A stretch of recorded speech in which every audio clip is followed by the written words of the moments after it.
हरे कृष्ण कृष्ण कृष्ण हरे हरे हरे राम राम राम हरे हरे। श्रील प्रभुपाद की जय, गुरु गौरंग की जय। तो आज का विषय है मानसी गंगा का प्राकट्य एवं नौका विहार। मानसी गंगा किस प्रकार से प्रकट हुई और श्रीमती राधा रानी और कृष्ण किस प्रकार से नौका विहार उस मानसी गंगा में करते थे। एक बार नंद बाबा, माता यशोदा एवं अन्य गोपगण गंगा के पवित्र जल में स्नान करने के उद्देश्य से यात्रा का आयोजन करने लगे। कृष्ण सोचने लगे, इस ब्रज भूमि में सभी तीर्थवास करते हैं, किंतु ब्रजवासियों को इसके विषय में कोई जानकारी नहीं है। इस समस्या के समाधान के लिए मुझे अवश्य कुछ करना पड़ेगा। कृष्ण जब इस प्रकार चिंतन करने लगे, गंगा देवी अपने मकर वाहन पर चढ़ी हुई वहां प्रकट हुई। गंगा देवी का दर्शन करके ब्रजवासीगण चकित हो गए। वे लोग आपस में गंगा देवी के प्राकट्य के कारण पर चर्चा करने लगे। कृष्ण ब्रजवासियों से बोले, ब्रजमंडल की सेवा करने के लिए सभी तीर्थ ब्रज में ही उपस्थित हैं। जब गंगा देवी जान गई कि सारे ब्रजवासीगण उनमें स्नान करने के लिए तीर्थ यात्रा की योजना बना रहे हैं, तब वह स्वयं तुम्हारे सामने प्रकट हो गई। अब तुम लोग यहीं पर गंगा स्नान संपन्न कर सकते हो।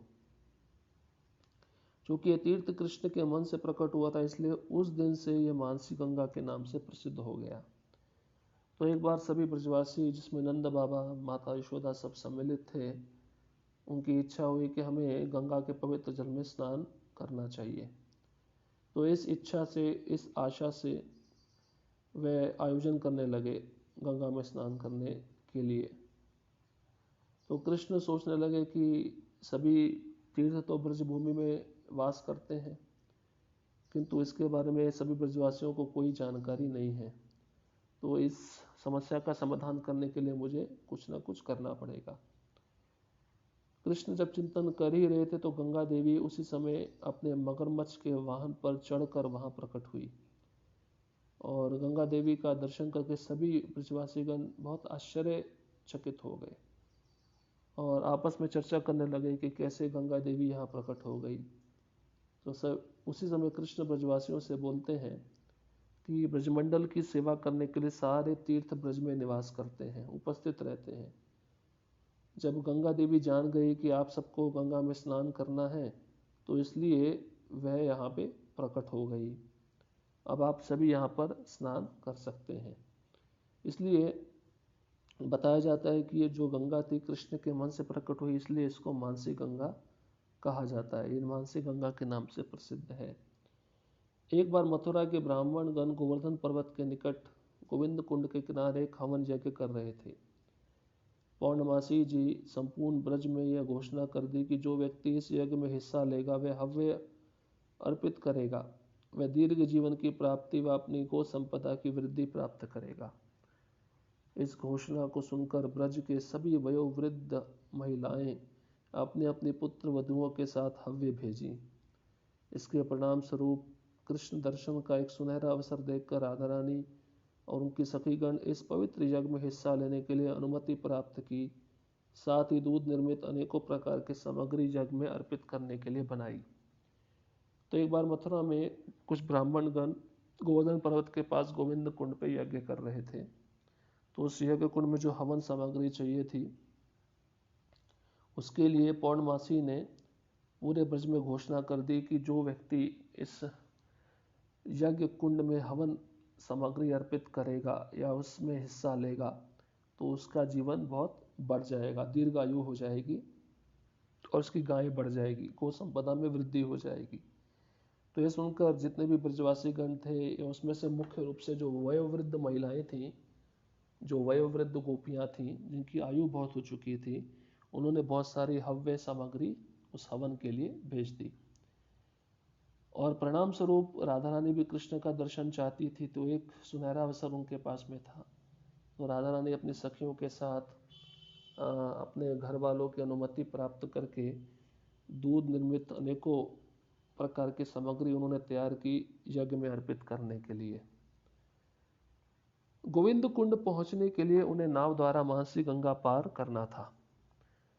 जैसे राधा रानी व उनकी सखियां घाट पर पहुंची, उन्होंने एक नाव के साथ कृष्ण को वहां खड़े देखा। जैसे ही वे वहां पहुंची, कृष्ण पुकारने लगे, आओ आओ, मैं तुम लोगों के लिए तट पर एक नौका रखा हूं। राधा रानी व उनकी सहचरी गोपियां अपने दही, मक्खन, घी व अन्य दूध निर्मित सामग्रियों के हांडियों को लेकर नौका में चढ़ गई। किंतु उसी समय राधा रानी नौका की दशा अवस्था पर ध्यान दी और कृष्ण से बोली, हे नाविक, तुम बिल्कुल जवान दिखते हो, तुम्हारी नौका इतनी पुरानी क्यों है? अच्छी व योग्य वस्तुएं मन को प्रसन्नता प्रदान करती हैं और बुरी व अयोग्य वस्तुएं मन को दुख, निराशा देती हैं। जो भी हो वह दूसरी बात है, तुम्हें बहुत जल्दी हमें दूसरे पार पहुंचाना होगा। हम लोग गोविंद कुंड में होने वाले हवन यज्ञ अनुष्ठान में योगदान करेंगे। तो बताया जाता है कि राधा रानी अपना सब सामान तैयार करके गोविंद कुंड पर मानसी गंगा को पार करने के लिए नाव के तट पर उस गंगा के तट पर आकर खड़ी हो गई। और बताया जाता है कि राधा रानी के साथ में उनकी और भी सखियां थी। वहाँ पे उन्होंने एक नाव को देखा जिसमें कृष्ण थे, और जैसे वे वहाँ पहुँची और उन्होंने कृष्ण को पुकारा, और कृष्ण ने उनको कहा कि मैं तुमको गोविंद कुंड छोड़ दूंगा इस मानसी गंगा के द्वारा, आप नौका में बैठ जाइए। तो राधा रानी व उनकी सहचरी गोपियाँ सब अपना सामान लेकर, सामग्री लेकर अपने मटकों के साथ में उस नाव पर चढ़ गई। और राधा रानी ने उसी समय उस नाव का अवलोकन किया, ध्यान से देखा। क्या देखा? उन्होंने कहा कि तुम तो बहुत जवान दिखते हो, पर तुम्हारी नौका इतनी पुरानी क्यों है? अच्छी वस्तुएं तो मन को बहुत अच्छी लगती हैं, पर वस्तुएं अगर पुरानी हो तो मन को निराशा देती हैं। तो हमें बहुत जल्दी से तुम्हें दूसरे जगह पहुंचाना होगा, और हम उस गोविंद कुंड में जो यज्ञ हो रहा है, वो यज्ञ संपन्न करने के लिए या उसमें योगदान देने के लिए हम भी अपनी अनुष्ठान, हवन सब करने जा रही हैं। गोपियों का अनुरोध सुनकर कृष्ण बोले, तुम्हारी सब बातें सत्य हैं। मैं यहाँ इस अक्षम नौका को इस उद्देश्य से रखा हूँ कि मुझे कोई योग्य वस्तु मिल जाए। यदि मुझे इससे बेहतर, अधिक अच्छा कुछ मिल जाएगा तो मैं उसी समय इस पुराने नौका को त्याग दूंगा। यदि तुम लोग मुझे एक योग्य तरुणी किशोरी दे दोगी तो मैं इस पुरानी तरुणी नौका को त्याग दूंगा। अभी कृष्ण देखिए कितने चालाक थे। वे कहते हैं कि तुम्हें नया बहुत अच्छा लगता है, मेरी नाव पुरानी हो गई है, पर मुझे अगर कोई नई किशोरी, नई बालिका दे दोगे जो मेरी आयु के बराबर की होगी, तो मुझे कोई अच्छी वस्तु मिलेगी तो इस नौका को मैं त्याग दूंगा। तो मुझे नई किशोरी कुछ मिलेगी या नई बालिका मिलेगी जो मेरे उम्र की हो, तो मैं इस नौका को छोड़ दूंगा।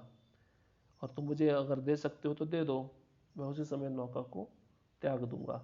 सखियों ने कृष्ण से कहा, हर कोई नदी पार करने के लिए तरनी का प्रयोग करता है, तुम तरुणी का प्रयोग करोगे? हमने तो कभी ऐसी आश्चर्यजनक बात नहीं सुनी है कि कोई नवयौवना तरुणी के सहायता से नदी पार होता हो। देखिए सखियां भी बहुत चतुर थी। सखियां कृष्ण को कहती हैं कि हमने सुना है कि नदी को पार करने के लिए तरणी चाहिए होता है, जिससे खींचने पर नाव पार हो जाती है, पर तुम तो इस नाव तुमको तरुणी चाहिए नदी को पार करने के लिए। हमने बड़ा उल्टा ही सुना है, ये बहुत आश्चर्यजनक बात है। हाँ, तुम्हें नवयौवना तरुणी चाहिए जिसकी सहायता से तुम नदी पार करते हो। कृष्ण ने उत्तर दिया, किंतु यह संभव नहीं है। जरा हमारे प्रस्ताव पर विचार करके देखो। एक तरुणी हमें नदी पार ले जाती, एक तरणी हमें नदी पार ले जाती है और तरुणी भवसागर के उस पार ले जा सकती है। इस प्रकार तरुणियाँ, किशोरियाँ तरणी नाव से अधिक समर्थ, शक्तिशालिनी है। और कृष्ण भी बहुत निपुण थे। कृष्ण उन सखियों के प्रश्न के जवाब देते हुए कहते हैं कि यह संभव नहीं है। जो किशोरियाँ होती हैं, तरुणियाँ होती हैं, वो तरणी से भी ज़्यादा शक्तिशाली होती हैं, उनके अंदर समर्थवान ज़्यादा होता है, इसलिए वो भवसागर को पार लेके हमें जा सकती है। गोपियाँ कृष्ण के इस मंतव्य पर हंसने लगी एवं फिर बोली, है गोविंद, तुम बहुत चातुरी जानते हो। हम लोग सरल गोप बालिकाएं, हम लोग ये सब नहीं समझ पा रही हैं। तुम तो हम लोगों को केवल नदी के उस पार पहुंचा दो, बस ज़्यादा बातें नहीं कर सकती। तो इसके बाद में फिर गोपियाँ कृष्ण के मंतव्य पर विचार करके हंसने लगी और फिर बोलती हैं, तुम बहुत चतुर हो और हम सरल गोपिका बालिका हैं और हम समझ नहीं पा रही तुम क्या कह रहे हो। हमें केवल इतना करो कि उस पार पहुंचा दो, ज़्यादा समय हमारे पास में नहीं है। गोविंद गोपियों के साथ हंसी मजाक कर रहे थे, फिर वे तेजी से नौका खेने लगे। शीघ्र ही नौका नाविक के नियंत्रण से बाहर हो गई। नदी का जल उछल कर नौका में आने लगा। फलस्वरूप गोपियों का वस्त्र व बाल भीग गए। वे लोग भय से कांपने लगी और उनका वस्त्र उनके शरीर से गिरने लगे। उद्विग्न होकर चिल्लाने लगी, हे नाविक, सारा दूध दही घी बर्बाद नष्ट हो गया। हम लोग यदि यहाँ डूबकर मर जाएं तो हमें कोई परेशानी नहीं है, किंतु हम इस भय से भयभीत है कि हमारी नौका डूबने का समाचार जब ब्रज में पहुंचेगा तो तुम्हारी सदा के लिए बदनामी हो जाएगी कि जहाँ गोविंद स्वयं उपस्थित थे वहाँ ऐसी दुर्घटना हो गई। ये बात बोलकर गोपियाँ श्री गोविंद के मुख कमल की ओर देखने लगी। मंद मंद मुस्कुराते हुए श्री कृष्ण उनसे बोले, चिंता मत करो, तुम्हारा दूध नष्ट नहीं होगा। बहुत काल से मुझे एकांत स्थान में तुम्हारे अंगों का दर्शन एक साथ करने की अभिलाषा थी। आज वायुदेव तुम्हारे वस्त्रों को हवा के वेग से उड़ाकर मेरी मनोवासना परिपूर्ण कर रहे हैं। तो इस लीला को समझना थोड़ा कठिन है, बहुत दिव्य लीला है, भौतिक जगत से परे है। तो गोविंद और गोपियों में हंसी मजाक चल रहा था और तेजी से कृष्ण को नाव को चलाने लगे और तेजी चलाने लगे तो उस नाव का संतुलन बिगड़ गया, नियंत्रण से बाहर हो गई और नदी का सारा जल उछलकर नौका में आने लगा। इससे गोपियों का जितना वस्त्र था सब बाल थे भीग गए और वह सभी गोपियां कांपने लगी और उनके वस्त्र शरीर से गिरने लगे। उद्विग्न होकर वह गोपियां चिल्लाई भी। उन्होंने कहा, हे नाविक, हे कृष्ण, ये सारा दूध दही घी तो बर्बाद हो गया।